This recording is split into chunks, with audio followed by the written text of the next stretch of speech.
Thank you, Kaylin, for that introduction. I don't think I've ever been introduced as world-renowned. I appreciate that manifestation that you just laid out in front of everybody right here. So if we can all say amen. I appreciate that. Thank you very much. I'll be world-renowned soon. Thanks to y'all.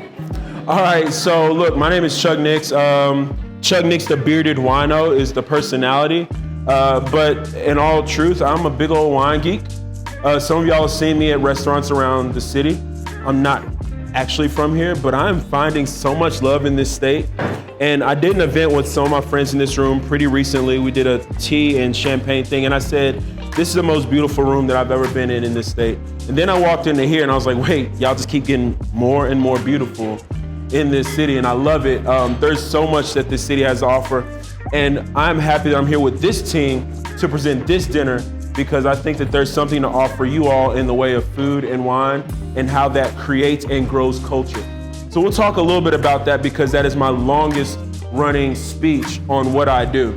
Yes, there's fermented grape juice. Yes, there's awesome food, and there's a pairing that makes things great.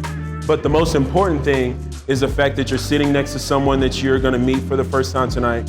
The other important thing is the fact that this community right here, the talk that happens when you leave this room, the talk when you have that with someone else, that is community growing in that moment, all right? So let's think about all the intricacies of what we're gonna go through tonight and know that as small as they seem in the moment, afterwards, they're so much bigger. Embrace that. I do, and that's why I take it very seriously when we get a chance to do things like this. So speaking of taking it seriously, they told me to pick out the wines for this thing, and I was like, that is awesome. And I didn't say it's easy, I said it's awesome because I have a hard time picking out wines for folks because I get so passionate about it. You know when you like something so much, you go shopping for it, and you find 4 or 5 of those things, you're like, I can't really buy all of these things, right?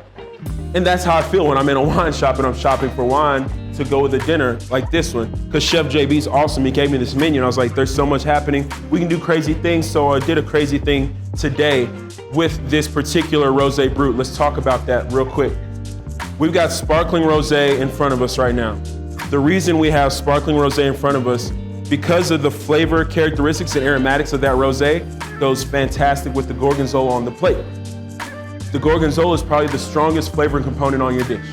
I want you all to think about that when you're picking your own wines. What is the most powerful flavor that I'm going to be encountering with my food?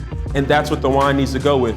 Considering you got the pungence of a blue cheese, I wanted to take the ripeness and perceivable sweetness of that rosé in the sparkling wine and put it with that gorgonzola because the acid in the sparkling wine also helps to cut through some of the creaminess of that cheese.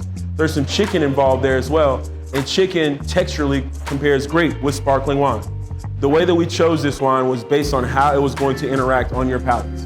So the reason that you all are here and the way that we're growing community is how you're going to interact with others. We picked a wine that was going to be amazing based on how it's going to interact with the food. What we're doing is bigger than food and wine. It's bigger than just getting pretty and taking pictures. We're growing community here, and thank you for having me to do so. So enjoy the sparkling rosé. That is a rosé from the Loire Valley in France. It's made the same way they make it in Champagne, which alludes to the fact that it's the same quality with a better price point. You want to talk more about it? I'm here for you. Y'all enjoy this first course and we'll talk more. Cheers.